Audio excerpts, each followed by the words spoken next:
नमस्कार। मैं doctor DS Chauhan. इस वीडियो में आपका हार्दिक स्वागत है। हम भारत का भूगोल पढ़ रहे हैं और उसमें भारत की जलवायु के बारे में बात कर रहे थे। पिछले वीडियो में हमने मौसम और जलवायु में अंतर, भारत मौसम विभाग, भारत की जलवायु को प्रभावित करने वाले कारक आदि चीजों के बारे में बात की थी। इस वीडियो में मैं भारत की प्रमुख ऋतुओं के बारे में बात करूंगा। तो आप मेरा ये वीडियो ध्यान से देखिए, क्योंकि अंत में मैं आपके लिए कुछ प्रश्न भी लेकर आऊंगा। तो शुरू करते हैं। अगर हम भारत की ऋतुओं की बात कर रहे हैं तो भारत मौसम विभाग के हिसाब से हम देखें तो भारत को 4 ऋतुओं में बांटा गया है। उसमें से सबसे पहले अगर सर्दी की ऋतु को देखें तो ये दिसंबर से फरवरी के बीच में जो होता है वो दिसंबर विंटर सीजन कहते हैं, शीत ऋतु उसको हम कहते हैं। कुछ किताबों में अगर आपको लिखा हुआ मिलेगी 15 दिसंबर से 15 मार्च, तो वो भी ठीक है, क्योंकि इसको कोई एक डेट पे फिक्स नहीं किया जा सकता है। तो साइकिल है, धीरे धीरे चलता रहता है, चक्र है। तो कोई एक ऐसा सवाल भी नहीं बन सकता कि सर्दी की ऋतु भारत में किस दिन शुरू होगी। और वैसे भी नॉर्थ इंडिया और साउथ इंडिया में बहुत फर्क होता है। तो इस वजह से एक अनुमान है, मोटा मोटा एक अनुमान हम इसको कह सकते हैं। तो ये विंटर सीजन जो है वो दिसंबर से फरवरी तक रहती है। उसके बाद में ग्रीष्म ऋतु, समर सीजन भी कहते हैं या प्री मानसून काल भी इसको कहा जाता है, मार्च से जून तक लगभग रहता है। उसके बाद मानसून काल या हम वर्षा ऋतु कहें, रेनी सीजन, वो जुलाई से सितंबर के बीच में रहती है। तो ये चौथा है पोस्ट मानसून, यानी कि मानसून के बाद वाली ऋतु, इसको हम ऑटम भी कहते हैं या हेमंत ऋतु भी हम कहते हैं इसको। ये अक्टूबर से नवंबर के बीच में रहती है। तो मूलतः सर्दी और गर्मी की ऋतु को हम नॉर्थ ईस्ट मानसून पीरियड भी कहते हैं, उत्तरी पूर्वी मानसून काल भी हम कहा कहते हैं, क्योंकि इस समय जो हवाएं चलती है वो भारत में उत्तर पूर्व से दक्षिण पश्चिम की तरफ चलती हैं, या हम कह सकते हैं तिब्बत के पठार की तरफ से अरब सागर की तरफ चलती हैं। और इन सीजन में जो हवाएं चलती है वो साउथ वेस्ट मानसून पीरियड कहलाता है, क्योंकि हवाएं साउथ वेस्ट से नॉर्थ ईस्ट की तरफ चलती है, या हम ये कह सकते हैं कि अरब सागर की तरफ से चलकर तिब्बत के पठार की तरफ चलती है। तो ये दोनों चारों ऋतुओं को दो दो प्रमुख भागों में बांट लिया जाता है, सामान्यतः जो हवाओं की दिशाएं होती है उसके हिसाब से। अब हम एक एक सीजन को लेंगे और उसकी डिटेल विशेषताओं की बात करेंगे हम। तो सबसे पहले हम शुरू करेंगे सर्दी की ऋतु की। ये मूलतः दिसंबर, जनवरी और फरवरी महीने में पाई जाती है। उत्तरी गोलार्ध और भारत का सबसे ठंडा महीना जनवरी ही होता है, दोनों ही मामलों के अंदर। उसका कारण यह है कि इस समय में, यानी कि दिसंबर से, सूर्य मकर रेखा पर सीधा चमक रहा होता है। तो यहाँ पर गर्मी की ऋतु होती है, और भारत में यहाँ पर इस समय देखें तो ये कर्क रेखा पर सर्दी की ऋतु चल रही होती है। रात बहुत ही लंबी होती है, दिन बहुत ही छोटा होता है और सूर्य की किरणें तिरछी पड़ती है। और ये 22 दिसंबर को एग्जैक्टली ये मकर रेखा पर चमकता है, हमने पिछले वीडियो में बात भी की थी। तो अब यहाँ ध्यान से देखिए, हम ये कह रहे हैं कि सर्दियों में, यानी कि दिसंबर, जनवरी, फरवरी के समय सूर्य मकर रेखा पर सीधा चमक रहा है, तो इसकी किरणें भारत में तिरछी पड़ती हैं। और विशेष तौर पर नॉर्थ इंडिया में तो कुछ ज्यादा ही तिरछी हो जाती है, तो इसलिए नॉर्थ इंडिया बहुत ज्यादा ठंडा हो जाता है। जबकि साउथ इंडिया उतना ठंडा नहीं होता, क्योंकि यहाँ पर ये इक्वेटर के पास में है। तो ये ठंडा हो जाने की वजह से यहाँ पर हाई प्रेशर बन जाता है, और ये गर्म होने की वजह से हिंद महासागर गर्म रहेगा, क्योंकि इक्वेटर के पास है और सूर्य के पास में है। तो यहाँ पर लो प्रेशर बन जाता है, तो हवाएं हाई प्रेशर से लो प्रेशर की तरफ ऐसे चलने लग जाती है। तो अगर हम ये कहें कि सर्दी की ऋतु के अंदर हाई प्रेशर कहाँ रहता है, तो नॉर्थ इंडिया में, और लो प्रेशर कहाँ रहता है, इंडियन ओशन पे। वैसे ये कहा जाता है कि एशिया में जो 3 प्रमुख लो हाई प्रेशर के केंद्र बनते हैं विंटर सीजन के अंदर, सर्दी की ऋतु में, वो कहाँ, एक तो थार का डेजर्ट में बनता है, पेशावर पाकिस्तान में बनता है, और एक बैकाल झील रूस में बनता है। लेकिन खैर वो तो दूर है। ये हम देखें पेशावर और थार के डेजर्ट वाला दी, ये बहुत ज्यादा हाई प्रेशर क्रिएट हो जाता है, क्योंकि यहाँ पर रेतीला धरातल है और वो सर्दियों में बहुत ठंडा हो जाता है। तो जितना तापमान गिरेगा वायुदाब उतना ही ज्यादा होगा। तो यहाँ हाई प्रेशर क्रिएट हो जाता है इस तरह से। अब इस ऋतु की हम प्रमुख विशेषताओं की बात करेंगे, तो इसमें तापमान, वायुदाब, पवन की दिशा, रेनफॉल आदि के बारे में। तो सबसे पहले हम टेम्परेचर से शुरू करते हैं।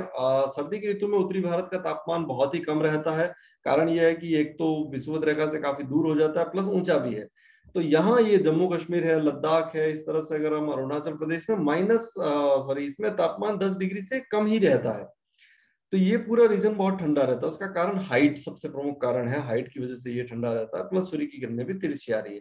इधर 10 से 15 डिग्री सेंटीग्रेड तापमान, इधर 15 से 20 डिग्री सेंटीग्रेड, इस पूरे रीजन के अंदर 20 से 25 डिग्री, और इधर 25 डिग्री से ज्यादा टेम्परेचर रहता है। तो हम सामान्यतः ये कह सकते हैं कि दक्षिण से उत्तर की ओर बढ़ने पर धीरे धीरे तापमान कम होता जाता है। अगर तापमान का ये डिस्ट्रीब्यूशन है, या सामान्यतः हम ये भी कह सकते हैं कि उत्तरी भारत में तापमान यहाँ कम रहता है, तो 8 से 21 डिग्री के बीच में मूव करता है, और दक्षिणी भारत में अगर हम देखें तो 21 से 26 डिग्री के बीच में मूव करता है। इसी तरह मोटे मोटे दो भागों में भी हम बांट सकते हैं इसको। अब तापमान इस तरह का है तो फिर एयर प्रेशर किस तरफ रहेगा? अब इधर ठंडा हिस्सा है तो यहाँ वायुदाब ज्यादा है, देख लीजिए उत्तरी भारत में 1020 मिलीबार, 1018 मिलीबार, मैं जनवरी की ही बात कर रहा हूँ। और फिर धीरे धीरे हम इस तरफ बढ़ेंगे तो यहाँ 1016, 1014, मतलब वायुदाब कम होता जा रहा था। और वायुदाब किस तरह से रहेगा? इस तरफ हाई प्रेशर, और इधर हिंद महासागर में उस समय लो प्रेशर हो जाएगा, क्योंकि ये पानी वाला हिस्सा उतना जल्दी ठंडा भी नहीं होता और उतना ज्यादा गर्म भी नहीं होता है वो। लेकिन स्थल की तुलना में सर्दियों में ये पानी ज्यादा गर्म रहता है, हिंद महासागर वाला जो हिस्सा। तो हाई प्रेशर से लो प्रेशर इस तरफ क्रिएट होता है। अब हवाएं कैसे चलेगी? हाई प्रेशर से लो प्रेशर की तरफ, ये इस तरह से पवनें चलती हैं। अब आप कहेंगे कि हाई प्रेशर इधर है, लो प्रेशर सीधी आनी चाहिए, तो सीधी नहीं आती, क्योंकि पृथ्वी घूम रही होती है, तो वो भी चक्कर लगाते हुए आती है, ऐसे घूमते हुए आती है। इस तरह से ये पवनें चलती है, और इन्हीं पवनों को हम कहते हैं शीतकालीन मानसून। ठीक है, ये तो ये कैसे चलता है? उत्तर पूर्व से दक्षिण पश्चिम की ओर, तिब्बत के पठार से अरब सागर की तरफ चलता है ऐसे। तो ये क्या स्थल से जल की तरफ चल रहा है, प्लस ठंडे क्षेत्रों से आ रहा है, तो इसमें ह्यूमिडिटी नहीं होती है। तो ऐसे में शीतकाल के अंदर भारत में वर्षा नहीं होती। लेकिन यहाँ एक बात ध्यान में रखिएगा कि जब ये पवनों की इनकी एक शाखा बंगाल की खाड़ी के ऊपर से होकर गुजरती है तो यहाँ ह्यूमिडिटी ले लेती है, और ह्यूमिडिटी ग्रहण करके जब वो आगे चलती है तो यहाँ तमिलनाडु में जाके ये पूर्वी घाट से टकराती है, और पूर्वी घाट से टकरा के तमिलनाडु में बारिश कर देती है। इसीलिए हम कहते हैं कि भारत में तमिलनाडु एकमात्र ऐसा राज्य है जहां मानसून से शीतकाल में बारिश होती है, शीतकाल में वर्षा होती है। 60-65 सेंटीमीटर वर्षा आराम से यहाँ पर हो जाती है। तो इस तरह से ये तमिलनाडु शीतकाल में वर्षा प्राप्त करने वाला एकमात्र राज्य भारत का बन जाता है, और इसको हम शीतकालीन मानसून के नाम से जानते हैं। तो विंड डायरेक्शन, अब हम रेनफॉल की बात करेंगे, तो मैंने आपको बता दिया कि यहाँ पर तमिलनाडु के अंदर बारिश होती है। अब यहाँ देखिए आप, आकाश साफ रहता है बिल्कुल, आपने सर्दियों में देखा होगा, बिल्कुल नीट एंड क्लीन आकाश आपको दिखाई देता है। हम धूप में सर्दियों में खड़े रहते हैं, आपने ये भी देखा होगा, तो बिल्कुल साफ होता है। रात में भी आकाश साफ होता है, सुबह सुबह थोड़ी ओस जरूर गिरती है, लेकिन फिर भी वो साफ ही रहता है आकाश। हवाएं इस ऋतु के अंदर धीमी गति से चलती है, और वो बहुत ही ठंडी होती है, और ये आती है बेसिकली हिमालय वाले रीजन से आती है, तो ठंडी होती है और इस तरह से बहती है, और मंद गति से। आपने कभी ये नहीं देखा होगा कि सर्दियों में आंधी तूफान आया, पेड़ गिर गए, घर गिर गए, ऐसा कभी नहीं होता। और रात में तो आपने सर्दियों की ऋतु में कभी घर से बाहर निकल के आप देखना, बिल्कुल आपको वातावरण बिल्कुल शांत मिलेगा, एकदम जमा हो सा सब फ्रीज है, जैसे एक पत्ता तक नहीं हिलता है रात में। तो आपने देखा होगा, और इसीलिए तो ओस गिरती है, वो इतना शांत वातावरण होता है और ठंडा वातावरण होता है इसलिए। फिर आप देखेंगे इस सीजन के अंदर जो हवाएं चलती हैं उनके अंदर आर्द्रता की बहुत कमी होती है, क्योंकि ठंडे क्षेत्र से आती है, ह्यूमिडिटी इनमें होती नहीं है, इसीलिए तो हमारे हाथ, मुंह, होंठ वगैरह फट जाते हैं सर्दियों के अंदर, क्योंकि हमारी बॉडी की जो नमी होती है वो ये हवाएं सोख लेती है। इस वजह से हमारे चेहरे पे, हाथों पे शुष्कता आ जाती है, ड्राइनेस आ जाती है। इस सीजन की एक और विशेषता है महावट, इसकी बात मैं नेक्स्ट स्लाइड में कर रहा हूँ। लेकिन यहाँ एक बात ध्यान रखिएगा, और ये जो लद्दाख हमारा केंद्र शासित प्रदेश है, इसके अंदर एक जगह है द्रास, वो भारत का सबसे ठंडा स्थान है, इसको ठंडा मरुस्थल भी कहते हैं। और एक और इम्पोर्टेंट बात है कि ये विश्व का दूसरा सबसे ठंडा बसा हुआ क्षेत्र है, मतलब जहां लोग रहते हैं दूसरा सबसे ठंडा। पहला रूस के अंदर वर्खोनियांस्क है, वहां पर एक गांव है, वो सबसे ठंडा है विश्व का, जहां पर लोग रहते हैं। ये दूसरा सबसे ठंडा स्थान जहां पर लोग रहते हैं। 1995 की विंटर जो थी उसमें तो इसका तापमान -7 डिग्री चला गया था। हालांकि सामान्यतः सर्दियों में यहाँ पर -20 डिग्री टेम्परेचर रहता है और वहां लोग रहते हैं। तो ये पृथ्वी के ऊपर दूसरा सबसे ठंडा स्थान जो बसा हुआ है। अब हम बात करेंगे मावट या महावट की। ये भारत के अंदर माघ महीने में होने वाली जो वर्षा है उसको हम मावट कहते हैं। विशेष तौर पर इनको पश्चिमी विक्षोभ कहा जाता है, वेस्टर्न डिस्टर्बेंस कहा जाता है। तो हम ये सामान्यतः कह सकते हैं कि पश्चिमी विक्षोभ से भारत के अंदर जो वर्षा होती है शीतकाल में उसको हम मावट कहते हैं। ये बेसिकली पश्चिमी विक्षोभ जो है वो एक चक्रवात, एक तरह के चक्रवात है, और ये चक्रवात कहाँ पैदा होते हैं? भूमध्य सागर के ऊपर। चक्रवात क्या होता है आपको पता होगा, सेंटर में लो प्रेशर होता है, साइड में हाई प्रेशर होता है। तो हाई प्रेशर से लो प्रेशर की तरफ पवनें तेज गति से चलना शुरू करती है, पर वो सीधी नहीं आती, क्योंकि पृथ्वी घूम रही है इसलिए वो भी घूमते हुए आती है, तो ऐसे चक्कर लगाते हुए आती है। और आप ये जानते हैं कि उत्तरी गोलार्ध में जो चक्रवात होते हैं वो एंटी क्लॉकवाइज घूमते हैं इस तरह से, ऐसे घूमते हैं। तो यहाँ पर ये चक्रवात पैदा होते हैं। आपने कभी कभी गर्मी के सीजन में अपने यहाँ देखा होगा, ऐसे गोल गोल तेज गति से हवाएं घूमती है, उसमें मिट्टी और घास फूस तिनके वगैरह ऊपर तो उड़ जाते हैं, वो ऐसे गोल गोल जो घूमती है, उसी वही तो चक्रवात है। लेकिन हमारे स्थल पे उतना बड़ा इम्पैक्ट नहीं होता। जब समुद्र पे ये पैदा होती है, सागर पे पैदा होती है, तो बहुत बड़ा इम्पैक्ट होता है। तो वो जो गोल गोल हवाएं घूम रही है वही चक्रवात है, लेकिन ये बड़े होते हैं। जो हम यहाँ गर्मियों में देखते हैं वो छोटे होते हैं। तो ये चक्रवात वहां पैदा होते हैं। जैसे ही ऊपर उठते हैं तो यहाँ मैंने आपको पिछले वीडियो में बताया था कि जेट स्ट्रीम नामक एक पवन चलती है जो इस तरह से बहती है, तो ये उसकी चपेट में आ जाता है। अब उसकी चपेट में आ जाने के साथ ही ये फिर भारत की तरफ बहना शुरू करते हैं, क्योंकि दिशा क्या रहती है, पश्चिम से पूर्व की तरफ, इसीलिए तो हम इनको पश्चिमी विक्षोभ कहते हैं। ये इस तरह से आगे बढ़ते हैं। ये देखिए तुर्की है, ईरान, इराक, अफगानिस्तान, पाकिस्तान होते हुए ये भारत पहुंचते हैं ऐसे। किसकी सहायता से? जेट स्ट्रीम की सहायता से यहाँ तक पहुंचते हैं। और मैंने आपको कहा था कि सर्दियों में जेट स्ट्रीम भारत में गंगा के मैदान के ऊपर से होकर बहती है, तो वो इनको यहाँ तक ले आती है। फिर इधर क्या होता है, किरतर, सुलेमान और हिंदू कुश ऐसे पर्वत है, इनसे टकरा के वो ऊपर उठ जाता है, बादल बनना शुरू हो जाता है और यहाँ बारिश शुरू होती है, बारिश होती है। और ये मावट से जो बारिश है वो केवल उत्तरी पश्चिमी भारत में ही होती है। सबसे ज्यादा वर्षा हिमाचल प्रदेश में होती है, 60% के 60 सेंटीमीटर के आसपास।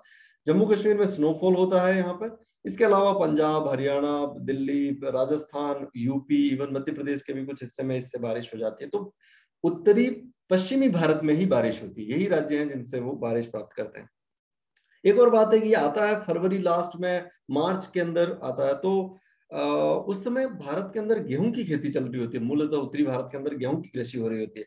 और वो मार्च वाला ऐसा समय है जब कुओं में, तालाबों में पानी खत्म हो जाता है। तो ऐसे में ये बारिश जब आती है तो गेहूं की जो अंतिम सिंचाई है वो किसानों को नहीं करनी पड़ती है। इसलिए किसानों के लिए और गेहूं की खेती के लिए ये बारिश एक तरह से वरदान है। लेकिन अगर समय पर आए तो कभी कभार क्या होता है, थोड़ी लेट भी हो जाती है, गेहूं कटने के बाद आती है तो फिर गेहूं सड़ भी जाता है, तो नुकसान भी। लेकिन सामान्यतः ये टाइम पर आता है और इसका बहुत फायदा मिलता है।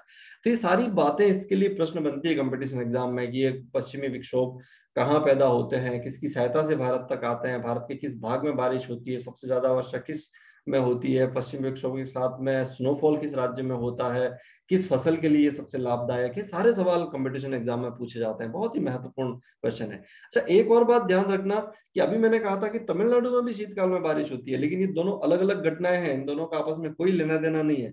तमिलनाडु के अंदर जो बारिश हो रही है वो बारिश शीतकालीन मानसून से हो रही है, और ये पश्चिमी विक्षोभ से हो रही है जो कि एक चक्रवात है। दोनों ही घटनाएं बिल्कुल अलग है, इनको आपस में जोड़ के ना देखें। तो आपको अगर ये पूछा जाता है कि भारत में चक्रवातों से शीतकाल में वर्षा, इसका मतलब ये है कि वो मावट की बात कर रहा है। और आपसे पूछा जाता है शीतकाल में मानसून से वर्षा, तो इसका मतलब वो मानसून की, शीतकालीन मानसून की बात कर रहा है। तो जो पूछा जाए प्रश्न उसी का आंसर है। अब हम अगली सीजन की बात करेंगे। गर्मी की ऋतु मार्च से जून तक ये चलती है, और 21 जून को अगर हम देखें तो सूर्य कर्क रेखा पर सीधा चमक रहा होता है। तो यहाँ ग्रीष्म काल होता है, दिन की अवधि काफी लंबी, रात छोटी होती है। और यहाँ पर मकर रेखा पर इस समय सर्दी की ऋतु होती है, क्योंकि सूर्य की किरणें तिरछी पड़ती है, इस वजह से यहाँ रात बहुत लंबी हो जाती है और दिन बहुत छोटा हो जाता है। तो बेसिक बात हम ये कह रहे हैं कि इस समय सूर्य कर्क रेखा पर सीधा चमक रहा होता है, मतलब भारत के बिल्कुल बीचों बीच। तो ये वाला जो हिस्सा है वो बहुत ज्यादा गर्म हो जाता है। और यहाँ थार का डेजर्ट है, ये पेशावर वाला जो हिस्सा है, ये तो बहुत ज्यादा गर्म हो जाते हैं, क्योंकि रेत बहुत गर्म हो जाती है। तो जैसा कि मैंने सर्दियों में कहा था कि ये थार का डेजर्ट और पेशावर हाई प्रेशर का कारण बनते हैं सर्दियों में, तो यही क्षेत्र गर्मियों में लो प्रेशर का सेंटर भी बन जाते हैं। ये पूरा लो प्रेशर बन जाता है क्योंकि टेम्परेचर बहुत ज्यादा है। और ये पानी वाला हिस्सा है, प्लस सूर्य से दूर है, तो हिंद महासागर के इस हिस्से में क्या होता है, हाई प्रेशर बन जाता है। और इधर लो प्रेशर बन गया, तो अब हवाएं ऐसे चलना शुरू कर देती है। तो इस सीजन के अंदर लो प्रेशर तो रहेगा नॉर्थ इंडिया में, और मूलतः थार का डेजर्ट और पेशावर के आसपास, और हाई प्रेशर रहेगा इंडियन ओशियन पर, तो हवाएं ऐसे चलना शुरू कर देती है। अब इस सीजन में हम temperature, air pressure, wind direction और रेनफॉल की बात करेंगे। तो यहाँ देखिए सबसे गर्म स्थान थार का डेजर्ट रहता है भारत के अंदर, पर्टिकुलर हम बात करें, क्योंकि यहाँ तो टेम्परेचर 40 डिग्री से ज्यादा ही रिकॉर्ड किया जाता है, 50 डिग्री तक भी रिकॉर्ड कर लिया जाता है। तो ऐसे में सबसे गर्म क्षेत्र ये रहता है। ओवरऑल हम अगर मई महीने के अंदर उत्तरी भारत की बात करें तो 30 से 40 डिग्री के आसपास ये टेम्परेचर सामान्यतः देखा जाता है, जबकि दक्षिणी भारत के अंदर वही 25 से 30 डिग्री, क्योंकि वहां ज्यादा वेरिएशन नहीं आता है, समुद्र पास में पड़ जाता है और इक्वेटर के पास में होने की वजह से ये पूरा रीजन जो है इस तरह से। तो टेम्परेचर के बाद अगर हम एयर प्रेशर की बात करेंगे तो अब धीरे धीरे क्या होता है, इधर तो हाई प्रेशर बनना शुरू हो जाता है और इधर लो प्रेशर बन गया। तो अब ये हवाएं धीरे धीरे ऐसे बहना शुरू कर देती है, इसी डायरेक्शन बहना शुरू करती है, जो आगे फिर मानसून का कारण बनती है। और मैं उसकी अगली सीजन में बात कर रहा हूँ और अच्छे तरीके से बात करूंगा, तो ये ऐसे चलना शुरू कर देती है थोड़ी थोड़ी। अगर हम रेनफॉल की बात करें तो ग्रीष्म काल में भारत के अंदर बारिश नहीं होती है, लेकिन कहीं कहीं तटवर्ती क्षेत्रों में जो समुद्र से आने वाले चक्रवात हैं वो कहीं कहीं बारिश कर लेते हैं, उनको हम प्री मानसून भी कहते हैं। ये शब्द मैंने यहाँ पे लिखा, उसको हम प्री मानसून भी कहते हैं। उसकी बात मैं अगले स्लाइड में कर रहा हूँ। यहाँ पर आप ध्यान देना, ग्रीष्म काल में भी आकाश लगभग साफ रहता है, स्वच्छ रहता है, बिल्कुल शुद्ध सीधा सा अगर हम देखें। और हवाएं थोड़ी तेज गति से, सर्दी की तुलना में थोड़ी तेज गति से चलती है, लेकिन वो गर्म होती है बहुत ज्यादा।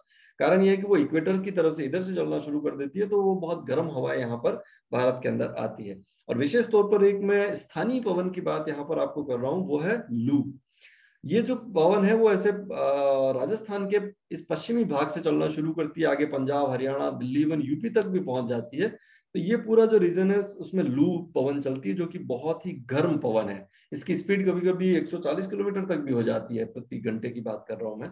तो इस स्पीड से चलती है तो सारी रेत उड़ती है। तो इस फोटो में आप देख सकते हो, ये रेत सारी इस तरह से उड़ उड़ के इधर पंजाब हरियाणा की तरफ जाती है। और पंजाब हरियाणा में जो साउथ में डेजर्टिफिकेशन हो रहा है उसमें इसका बहुत बड़ा रोल है, इस लू पवन का। सारी रेत उड़ा उड़ा के वो उस तरफ ले जाती है। तो ये पवन है लू, इसको कहते हैं, ग्रीष्म काल में ही ज्यादा चलती है। अब हम बात करेंगे प्री मानसून की। मैंने अभी आपको कहा था कि ग्रीष्म काल वैसे तो बिल्कुल शुष्क रहता है, यहाँ पे बारिश नहीं होती भारत के अंदर, लेकिन कहीं कहीं समुद्र की तरफ से आने वाले जो चक्रवात हैं या जो पवने हैं आर्द्रता लेकर आती है, और वो कहीं कहीं स्थानीय छोटे छोटे क्षेत्रों से टकराती है और फिर वो बारिश कर लेती है। तो ऐसी कुछ वर्षाओं का जिक्र मैं यहाँ पर आपको कर लेता हूँ। सबसे पहले मैं बात करूंगा मैंगो शावर, आम्र वर्षा भी इसको कहते हैं, या आम की वर्षा भी हम कहते हैं। इसको अप्रैल रेन्स भी कहते हैं, क्योंकि ये अप्रैल के शुरुआती दौर में होती है। और समर शावर भी कहते हैं, क्योंकि ये गर्मी में पैदा होती है। तो मैंगो शावर जो है वो केरल और तमिलनाडु में आम के बागानों में होती है। यहाँ से ज्यादा नहीं होती, 50-60 सेंटीमीटर बारिश हो जाती है, लेकिन ये आम के बागानों में होने की वजह से आम जल्दी पकने लग जाता है, तो काफी फायदेमंद होती है। तो उसको मैंगो शावर कहा जाता है। इसी तरह से इसी क्षेत्र में एक और शब्द है चेरी ब्लॉसम शावर, इसको कहते हैं फूलों की बौछार भी कहते हैं। जैसे इसको आम की बौछार कहते हैं, इसको फूलों की बौछार कहते हैं। ये कर्नाटक और केरल के अंदर ही जो कॉफी के बागान है उनके अंदर वो जो फ्लावर्स वगैरह होते हैं वो खिलने लग जाते हैं। तो ये भी काफी फायदेमंद है, चेरी ब्लॉसम भी जो रेनफॉल है वो। तो यहाँ पर हम आम्र वर्षा और फूलों की वर्षा या फूलों की बौछार कहते हैं इस तरह से यहाँ पे। और दोनों ही बहुत महत्वपूर्ण है, ये जो बागान है कॉफी के बागान वगैरह है, क्योंकि यहाँ पर भारत में सबसे ज्यादा जो प्लांटेशन एग्रीकल्चर बागाती कृषि है वो नीलगिरी के अंदर ही होती है, और ये नीलगिरी पर्वत के अंदर ही ये वर्षा जो है वो होती है। दूसरा इसी तरह से एक और शब्द है नार्वेस्टर, इसको हम कहते हैं, या इसको हम काल वैशाखी भी कहते हैं। वैशाख महीने की आपदा, काल वैशाखी का मतलब ये होता है। नार्वेस्टर ऐसे एक और पवन है, न्यूजीलैंड के अंदर चलती है, उससे मिलता जुलता नाम है ये नार्वेस्टर जो है। तो इसका संबंध मूलतः वेस्ट बंगाल से है। इसके अलावा ओडिशा, झारखंड, बिहार, इन राज्यों, ये राज्य भी इससे प्रभावित होते हैं। तो यहाँ ये पवन चलती है, ये मानसून, ये जब बारिश आती है तो बहुत तेज गति से आती है, और इतनी तेज गति से चलती है कि यहाँ बहुत नुकसान होता है। फसलें सारी गिर जाती है, पेड़ गिर जाते हैं, घर गिर जाते हैं। तो इस तरह की जो चीजें हैं वो यहाँ पर बहुत देखने को मिलती है। प्लस इसमें बारिश होती है, तेज गति से हवाएं चलती है, बिजली कड़कती है, ओले भी गिरते हैं, सब एक साथ होता है। इसको हम तड़ित झंझा भी कहते हैं, थंडर स्टॉर्म वाली घटना यहाँ पर घटती है। तो ये बहुत नुकसानदायक साबित होती है यहाँ वेस्ट बंगाल के अंदर। इसी तरह से अगर आप एक और नाम इसका देखोगे तो टी शावर भी एक और शब्द है जो प्री मानसून के तौर पे जाना जाता है। इसको बोर्डोई सीला भी कहते हैं, कहीं कहीं कुछ किताबों में इसको बारडोली छिड़ा भी लिखा हुआ है, या वैसे सही नाम तो यही है, बोर्डोई सीला इसको कहते हैं। असम के अंदर ये चाय के जो बागान है वहां पर ये बारिश होती है, तो उसके लिए काफी लाभदायक भी साबित होती है। लेकिन यहाँ भी ध्यान रखना, ये पवन बहुत तेज गति से बहती है और बारिश करती है, आंधी तूफान जैसी घटना घटती है, ये पेड़ गिर जाना, घर गिर जाना, इस तरह की घटनाएं वहां पर घटती रहती है। प्लस यहाँ भी ओले गिरते हैं, और काफी बड़े बड़े ओले गिरते हैं। कुछ जैसे जो ट्राइब्स है यहाँ पर वो कच्चे घर बनाती है घास फूस के टप्पर, तो ओले गिरते हैं इतने ज्यादा वो घरों की छत तक टूट जाती है, इतना इम्पैक्ट इनका यहाँ पर रहता है। हालांकि यहाँ एक किंवदंती भी ऐसी चलती है कि ये एक फीमेल है, और ये डोई सीला का मतलब फीमेल ही होता है। तो एक फीमेल है जो कि अपनी माँ के घर जा रही है, और वो तेज गति से जाती है, इसलिए सारा है। तो ऐसी किंवदंतियां भी यहाँ पर प्रचलित है इस टी शावर के लिए। बारदोली छिड़ा हम इसको कहते हैं, या बारदोई शिला हम इसको कहते हैं। इसी तरह से एक और घटना यहाँ पर घटती है डस्ट स्टॉर्म्स की। मैंने अभी आपको राजस्थान में कहा था कि लू चलती है, तो आप ये देखिए ये लू के साथ में रेत उड़ उड़ के आती है, इसको हम डस्ट स्टॉर्म, धूली भवंडर कहते हैं। हालांकि यहाँ बारिश नहीं होती, इन सब में बारिश होती है, लेकिन यहाँ बारिश नहीं होती, केवल ऐसे गुबार चलते हैं। इसको हम डस्ट स्टॉर्म या धूली भवंडर कहते हैं। आप देख सकते हो जैसलमेर शहर की पिक्चर है, और कितना सा आगे रेत उड़ उड़ के आ रही है, आप सारा इस तरह से देख सकते हो। तो इसको डस्ट स्टॉर्म कहते हैं। ये भी मानसून से पहले ही ये घटना ज्यादा घटती है। अब हम बात करेंगे मानसून सीजन की, या हम रेनी सीजन की बात करेंगे। ये जुलाई से सितंबर का समय मूलतः पाया जाता है। और अब यहाँ अगर हम टेम्परेचर, एयर प्रेशर और विंड डायरेक्शन और रेनफॉल की बात करेंगे, तो सबसे पहले तापमान। ये हिस्सा बहुत ज्यादा गर्म रहता है, 32.5 डिग्री सेंटीग्रेड से ज्यादा गर्म है ये। यहाँ देखिए तापमान 30 से 32.5 डिग्री के बीच में रहता है। ये वाला जो पूरा रीजन है, तापमान जुलाई महीने में 27.5 से 30 डिग्री के बीच में। ये जो रीजन है उसमें 25 से 27.5 डिग्री सेंटीग्रेड, यहाँ 25 डिग्री से ज्यादा रहता है, ये बीच वाला जो पर्टिकुलर हिस्सा है उसमें। और ये वाला जो हिस्सा है यहाँ पर 30 डिग्री से 32.5 डिग्री सेंटीग्रेड टेम्परेचर रहता है। तो अगर हमने इस थोड़े से बात को छोड़ दे तो नॉर्मली यही कंडीशन है कि इधर तापमान कम है और इधर तापमान थोड़ा ज्यादा है। तो इस तरह से ये जो डिस्ट्रीब्यूशन है टेम्परेचर का, ये जुलाई के अंदर देखने को मिलता है भारत के अंदर। अब हमने कहा कि भारत के अंदर तापमान की ये स्थिति है, तो फिर एयर प्रेशर की क्या स्थिति रहती है, क्योंकि इधर तापमान ज्यादा है तो अब यहाँ पर लो प्रेशर बन जाता है। देखिए यहाँ 997 मिलीबार रहता है, और ये सबसे ज्यादा लो प्रेशर है भारत के अंदर। थार के डेजर्ट में रेत है, बहुत ज्यादा गर्म हो गई, टेम्परेचर बहुत ज्यादा बढ़ गया, तो ऐसे में वायुदाब जो है वो काफी कम हो गया। फिर आप देखिए धीरे धीरे इधर आते आते बढ़ता जाता है। यहाँ देखिए धीरे धीरे धीरे धीरे बढ़ता जाएगा, और ये 1010 मिलीबार हो गया, क्योंकि इधर हिंद महासागर है, पानी वाला हिस्सा है, स्थल की तुलना में उतना गर्म नहीं हो पाता ये वाला जो पूरा रीजन है।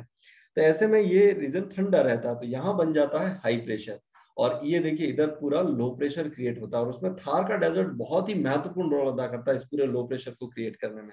अब इधर लो प्रेशर हो गया और ये हाई प्रेशर हो गया, तो हवाएं कैसे चलेगी, हाई प्रेशर से लो प्रेशर की तरफ। यानी कि ये हवाएं अब इस तरह से चलना शुरू करती, ऐसे चलना शुरू करती है, और इसी को हम ग्रीष्मकालीन मानसून कहते हैं। अब इसकी दिशा देखिए आप क्या है, इसकी दिशा है दक्षिण पश्चिम से उत्तर पूर्व की तरफ, सामान्य दिशा है ये दक्षिण पश्चिम से उत्तर पूर्व की तरफ, तो इसी को हम ग्रीष्मकालीन मानसून कहते हैं। अब ये जल से स्थल की तरफ चल रही है, प्लस गर्म वाले क्षेत्र से आ रही है, तो इसमें ह्यूमिडिटी बहुत ज्यादा होती है, और ये जैसे ही भारत पहुंचती है तो फिर भारत के पूरे हिस्से में अलग अलग बारिश करती है, तो इसको हम ग्रीष्मकालीन मानसून कहते हैं। अब यहाँ हम मानसून को दो भागों में बांट सकते हैं, इसको हम कहेंगे अरब सागर की शाखा, इसको हम कहेंगे बंगाल की खाड़ी की शाखा। आगे मैं इस पर एक अलग से वीडियो बनाकर मानसून पर आपको डिटेल में समझाऊंगा कि फिर इन शाखाओं से कैसे बारिश होती है, लेकिन अभी आप ये समझें कि इसको हम ग्रीष्मकालीन मानसून कहते हैं, और ये भारत में वर्षा करती है इस तरह से। आगे रेनफॉल हम कह सकते हैं कि भारत के अंदर 95% से ज्यादा जो वर्षा होती है वो इसी ऋतु में यहाँ पर होती है। अब यहाँ आप ये कुछ चीजें समझ लीजिए, ये जो वर्षा ऋतु है वो हॉट, गर्म तो होती है क्योंकि सूर्य अभी भी उत्तरी गोलार्ध में ही सीधा चमक रहा होता है, और ह्यूमिड होती है, बारिश हो जाने की वजह से सारी ह्यूमिडिटी बहुत ज्यादा बढ़ जाती है, तो इस वजह से ये जो सीजन है वो ह्यूमिड सीजन रहता है भारत के अंदर। और ये ऋतु भारत की सबसे महत्वपूर्ण ऋतु है, या किसी भी स्थान के लिए वर्षा की ऋतु सबसे महत्वपूर्ण ऋतु होती है। कारण उसका ये है कि वर्षा होती है, और बाकी सारे ऋतुओं का जो साइकिल है वो वर्षा पर ही डिपेंड करता है। तो भारत में लगभग 90% वर्षा मानसून पवनों से इसी सीजन में होती है। अब मानसून क्या होता है इसको अपन बाद में समझेंगे, मैं एक अलग वीडियो भी इस पे बनाऊंगा। भारत के अंदर एवरेज जो रेनफॉल है उसको 119 सेंटीमीटर है। अगर हम भारत में जो भारत मौसम विभाग है उसके रेनफॉल स्टेटिस्टिक ऑफ इंडिया 2016 का जो डॉक्यूमेंट है उसके अंदर उन्होंने कहा कि भारत में 119 सेंटीमीटर प्रतिवर्ष सामान्य औसत वर्षा होती है।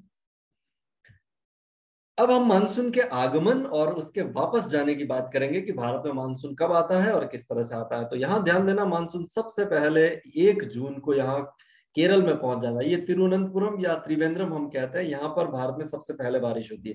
लेकिन एक बात ध्यान रखना, मैं राज्यों की बात कर रहा हूँ, अगर मैं केंद्र शासित प्रदेशों की या द्वीपों की बात करूंगा तो भारत में सबसे पहले बारिश यहाँ 25 मई के आसपास अंडमान निकोबार द्वीप समूह में ही शुरू हो जाती है।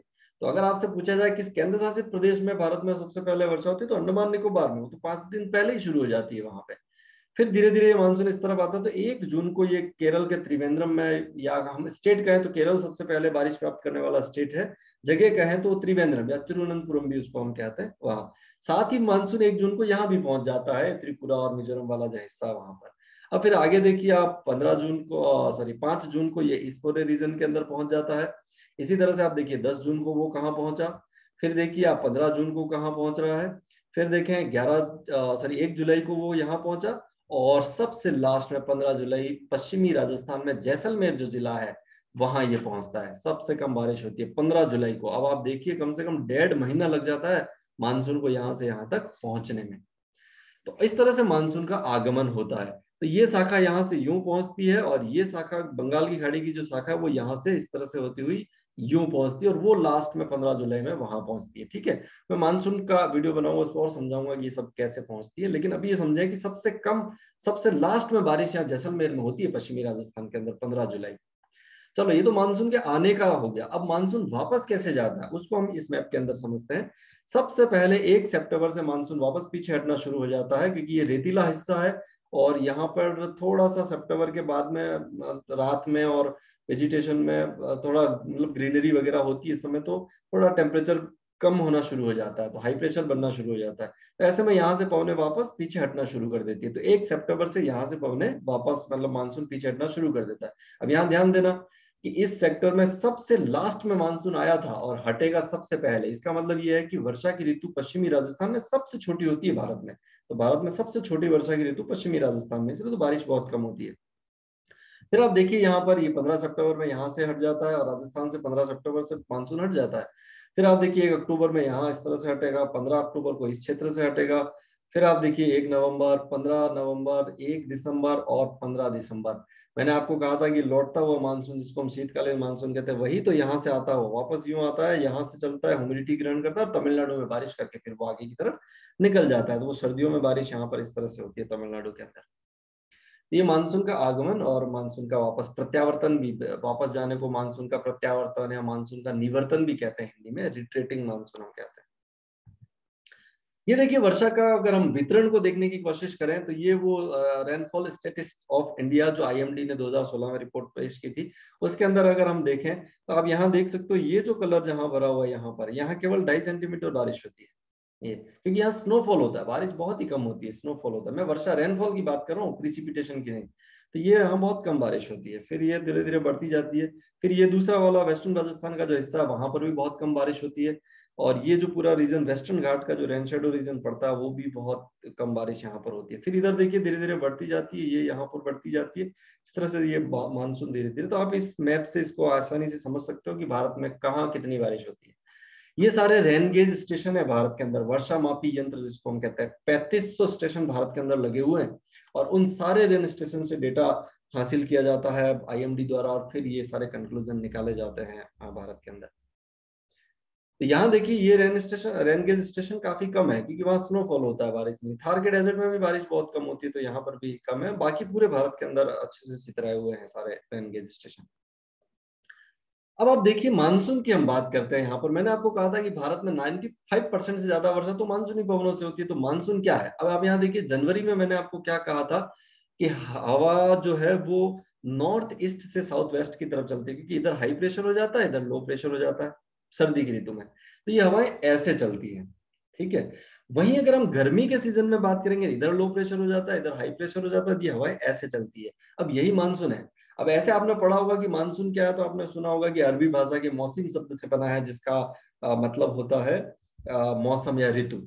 और विशेष तौर पर ये सबसे पहले अरब सागर में चलने वाली पवनों के लिए ही ये शब्द इस्तेमाल किया गया था, क्योंकि यहाँ देखिए अब ये अरब सागर है और ये अरबी विद्वानों ने ये शब्द दिया था। तो वहां भी क्योंकि अरब सागर में आगे इधर अरब है, पूरा अरब कंट्रीज है, तो ये हवाएं ऐसे चलती है और वापस ऐसे चलती है, तो अरब सागर में चलने वाली पवन के लिए इसलिए ये शब्द इस्तेमाल किया था। अब मानसून का मतलब क्या है, सिंपल सी बात है, ऋतु के अनुसार दिशा बदल देने वाली पवन को हम मानसून कहते हैं। अब मतलब क्या है, सर्दी में देखो ये कैसे बह रही है, ऐसे, और गर्मी में ये कैसे बह रही है, इस तरह से। तो डायरेक्शन इसका टोटली चेंज हो गया। डायरेक्शन बदलने का मतलब ऐसे और ऐसे मुड़ना नहीं है। डायरेक्शन बदलने का मतलब है एक सीजन में ऐसे चले और दूसरे सीजन में ठीक उल्टी चले। तो ऋतु के अनुसार दिशा बदलने वाली पवनों को हम क्या कहते हैं, मानसून कहते हैं। तो ये तो हमारा हो गया शीतकालीन मानसून, और ये हमारा हो गया ग्रीष्मकालीन मानसून। इन पर डिटेल में मैं एक और वीडियो में बात करूंगा, नेक्स्ट वीडियो में। अब हम आगे देखते हैं कि ये देखिए कैसे ये मानसून यहाँ तक पहुंचता है। तो ग्रीष्मकाल अभी ये जो 13 जुलाई 2021 की सुबह 6:30 बजे जो भारत मौसम विभाग ने सैटेलाइट इमेज जारी की, वो ये देखिए आप, ये सारे बादल इस तरह से आगे बढ़ रहे हैं। ये यहाँ पर भी आप देखिए ये इस तरह से आगे बढ़ रहे हैं, तो यही तो भारत पहुंचकर बारिश करते हैं। ठीक है, इस तरह की इमेजेस रोज जारी होती है, आप देख सकते हो इनकी मौसम विभाग की साइट पे जाके, हर आधे घंटे में एक इमेज यहाँ डाली जाती है।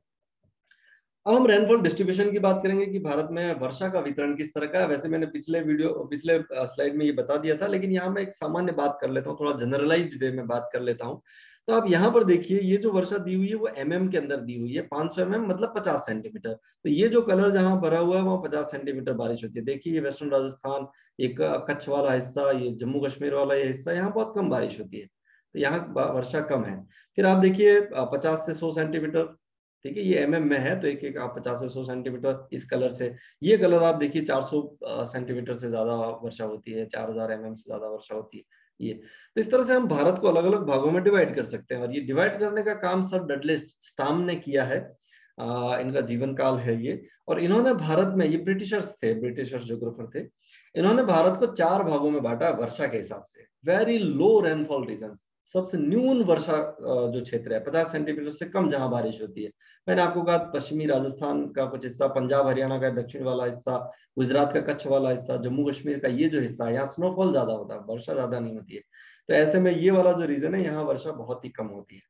फिर लो रेनफॉल, ये 50 से 100 सेंटीमीटर वाला हिस्सा, ये पूरा इस रीजन आप देख सकते हो यहाँ पर। ये यहाँ पर भी ये बारिश कम होती है, क्योंकि ये जो रीजन है वो इस पश्चिमी घाट के पीछे पड़ता है, इसको हम रेन शेडो रीजन कहते हैं, वृष्टि छाया प्रदेश में पड़ता है, तो यहाँ वर्षा थोड़ी कम होती है। फिर आप देखिए 100 से 200 सेंटीमीटर, ये पूरा रेनफॉल वाला जो हिस्सा है, इसको हम 100 से 200 सेंटीमीटर वाला हिस्सा कहते हैं। ये वाला पूरा रीजन देखिए आप इस तरह से। तो ये यहाँ पे 100 से 200 सेंटीमीटर, इसको हम कहते हैं हाई या सिंपल सामान्य वर्षा क्षेत्र जिसको हम कहते हैं। फिर वेरी हाई, अति उच्च वर्षा वाला क्षेत्र 200 सेंटीमीटर से ज्यादा। और ये जो क्षेत्र है वो बहुत ही गिने चुने हैं भारत के अंदर। यहाँ से आप देखेंगे तो एक तो अंडमान निकोबार द्वीप समूह, इधर लक्षद्वीप, ये पूरा वेस्टर्न घाट का जो वेस्टर्न पोर्शन है, पश्चिमी घाट का पश्चिम वाला जो हिस्सा है, वहां पर ज्यादा, पश्चिमी घाट के पूर्वी हिस्से में ज्यादा बारिश नहीं होती है, ये वाला रीजन। और 7 सिस्टर्स आ रहे हैं, इसमें भी 250 सेंटीमीटर से ज्यादा ही वर्षा होती है।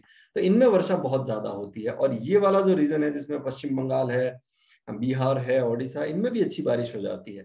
तो ये हाई रेनफॉल वाले रीजन है, या वेरी हाई रेनफॉल वाले रीजन हम इसको कह सकते हैं। यहाँ एक और बात ध्यान रखना, ये मेघालय राज्य है, मेघालय का मतलब होता है मेघों का घर। तो यहाँ पे सबसे ज्यादा बारिश होती है भारत के अंदर। और आपने चेरापूंजी और मासिनराम का नाम सुना होगा। भारत में सबसे ज्यादा वर्षा, विश्व में सबसे ज्यादा वर्षा मासिनराम में रिकॉर्ड की जाती है, औसतन 1300 सेंटीमीटर प्रति वर्ष। चेरापूंजी में औसतन 1200 सेंटीमीटर प्रति वर्ष। ये दोनों जगह आसपास ही है। अब यहाँ आप ध्यान से देखेंगे तो मैंने आपको फिजिकल डिवीजन में पढ़ाया था कि यहाँ गारो की पहाड़ियां हैं, या खासी की पहाड़ियां, या जयंतिया पहाड़ियां। तो गारो, खासी और जयंतिया 3 पहाड़ियां हैं, सबको मिला के हम शिलोंग का पठार भी कहते हैं।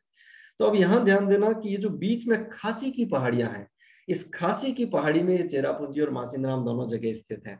ये खासी वहां एक ट्राइब है, वो जिस पहाड़ी पे रहती है उसका नाम खासी की पहाड़ियां है, और उसी में ये चेरापूंजी और मासिनराम है दोनों। और 1300 सेंटीमीटर मासिनराम में वर्षा होती है सबसे ज्यादा। उसका कारण यह है कि यहाँ पर कीपाकार पहाड़ियां बन जाती, ऐसी इस आर्क शेप में पहाड़ियां है। तो इधर से जैसे ही मानसून यहाँ पहुंचता है ऐसे, तो वो उस आर्क शेप पहाड़ी में वहां फंस जाता है, फिर वो कहीं जा नहीं पाता, ना इधर ना उधर, सब वहीं बरस जाता है। तो इस वजह से यहाँ पर सबसे ज्यादा बारिश होती है, ये कीपाकार पहाड़ियों की वजह से। कारण भी पूछते हैं कभी कभी, क्यों कीपाकार पहाड़ियां, फनल टाइप की, कीपाकार का मतलब होता है। तो यहाँ सबसे ज्यादा बारिश होती है। तो ये भारत का सामान्य वर्षा का वितरण है कि कहाँ वर्षा ज्यादा होती है, कहाँ कम होती है। तो आप थोड़ा नोट्स बना सकते हैं। मैं आपको कुछ हिंट्स दे देता हूँ कि ये 50 सेंटीमीटर से कम वाले कौन से रीजन है, यहाँ कौन कौन से स्टेट्स है, मैंने आपको सब बताया। तो आप पता लगाइए अब ये कौन कौन सी रीजन है, ये भी पता लगाइए। यहाँ 200 सेंटीमीटर से ज्यादा वाले सारे क्षेत्र, 200 सेंटीमीटर से ज्यादा वर्षा वाले हैं, कौन कौन से क्षेत्र हैं, थोड़ा आप इसका पता लगाएं ये मैप देख के। अब हम लास्ट सीजन की बात करेंगे, पोस्ट मानसून, या हम इसको हम कहते हैं ऑटम ऋतु, या हेमंत ऋतु भी हम इसको कहते हैं, मानसून के बाद वाली ऋतु। तो मानसून के बाद क्या होता है, थोड़ा बारिश ज्यादा होती है, तो ह्यूमिडिटी जो है वो बढ़ जाती है, क्योंकि जगह जगह पे पानी भरा होता है, वेजिटेशन भी बहुत ज्यादा होता है। तो इसको हम कहते हैं कि ये अच्छा बादलों के हटने के बाद में क्या होता है कि गर्मी थोड़ी ज्यादा, सूर्य की किरणें सीधी नीचे आती है, तो ऐसे में वो गीली मिट्टी, कीचड़, दलदल, इधर उधर पानी भरा हुआ है, वेजिटेशन बहुत ज्यादा है, तो भारी मात्रा में इवेपोरेशन शुरू होता है। तो ऐसे में इसमें थोड़ी ह्यूमिडिटी बढ़ जाती है, थोड़ी गर्मी भी इस समय वापस बढ़ जाती है, क्योंकि बादल हट जाते हैं तो अब सूर्य की किरणें सीधी नीचे की तरफ आती है। फिर अक्टूबर के बाद में थोड़ा हम नवंबर की तरफ आए तो फिर हल्की हल्की ठंड आना शुरू हो जाती है। तो इस ऋतु को हम ऑटम ऋतु कहते हैं। वैसे इसको हम मूलतः क्या कहते हैं, मानसून के लौटने की ऋतु। ये इसी ऋतु में मानसून लौटता है, जिसकी बात मैं आपको ये मानचित्र पहले समझा चुका हूँ। तो हम ये कह सकते हैं कि पवने अरब सागर और बंगाल की खाड़ी दोनों में ही पीछे हटना शुरू कर देती है, क्योंकि पहले आ ऐसे रही थी इधर से यूं, लेकिन अब ये धीरे धीरे वापस हटना शुरू, पीछे आना शुरू कर देती है, क्योंकि वायुदाब उत्तरी पश्चिमी भाग में अधिक, यहाँ वायुदाब बढ़ जाता है थोड़ा थोड़ा। मैंने कहा नवंबर में सर्दियां आना शुरू था, हल्की ठंड, तो रेत है बहुत जल्दी ठंडी हो जाती है, वायुदाब बढ़ जाता है तो वापस पीछे धक्का मारता है इन हवाओं को, तो इस तरह से ये वापस पीछे की तरफ आना शुरू कर देती है। तो इसको हम ऑटम ऋतु कहते हैं, पोस्ट मानसून ऋतु कहते हैं। कंपटीशन एग्जाम्स के हिसाब से इस पे बहुत ज्यादा सवाल नहीं पूछे जाते हैं, बस ये मानसून के निवर्तन वाला ही एक क्वेश्चन इसमें पुटअप किया जाता है। आगे हम छोटी सी बात करेंगे traditional seasons of India. Bharat की जो परंपरागत ऋतुएं हैं वो कौन सी हैं। तो मैंने यहाँ ऋतु का नाम लिखा है, यहाँ भारतीय महीनों का नाम लिखा है और यहाँ अंग्रेजी महीनों का नाम लिखा है। बसंत ऋतु, इसको हम स्प्रिंग भी कहते हैं, स्प्रिंग सीजन, ये चैत्र और वैशाख महीने में होती है। अब मार्च अप्रैल होता है अंग्रेजी का महीना जो चलता है। फिर ग्रीष्म ऋतु, ये समर सीजन भी हम कहते हैं, ज्येष्ठ और आषाढ़ महीनों में, मई जून महीना चल रहा होता है। फिर है वर्षा ऋतु, रेनी सीजन भी हम कहते हैं, श्रावण और भाद्रपद, ये जुलाई और अगस्त महीने। फिर होता है शरद ऋतु या ऑटम भी कहते हैं हम इसको, आश्विन कार्तिक, ये सितंबर अक्टूबर या महीना है, नवंबर भी हम कहते हैं, लेकिन भारत के हिसाब से हम देखें तो सितंबर अक्टूबर का महीना होगा। फिर है हेमंत ऋतु, विंटर सीजन, इसको मार्गशीर्ष या पौष महीनों में, इसको नवंबर और दिसंबर में ये आता है। और लास्ट है शिशिर ऋतु, सिवियर विंटर, मतलब भारी सर्दी जब पड़ती है उसको शिशिर कहते हैं, माघ और फाल्गुन महीनों में। ये जनवरी और फरवरी के आसपास का होता है। ये बिल्कुल सटीक तरीके से नहीं बैठता, अनुमान है मोटा मोटा, ये सब अलग अलग हिसाब से चलते हैं। ये भारत की प्रमुख ऋतुएं थी। और अब मैं इतना पढ़ाने के बाद आपसे कुछ प्रश्न पूछूंगा और उम्मीद करता हूं कि आप मुझे उसका आंसर देंगे।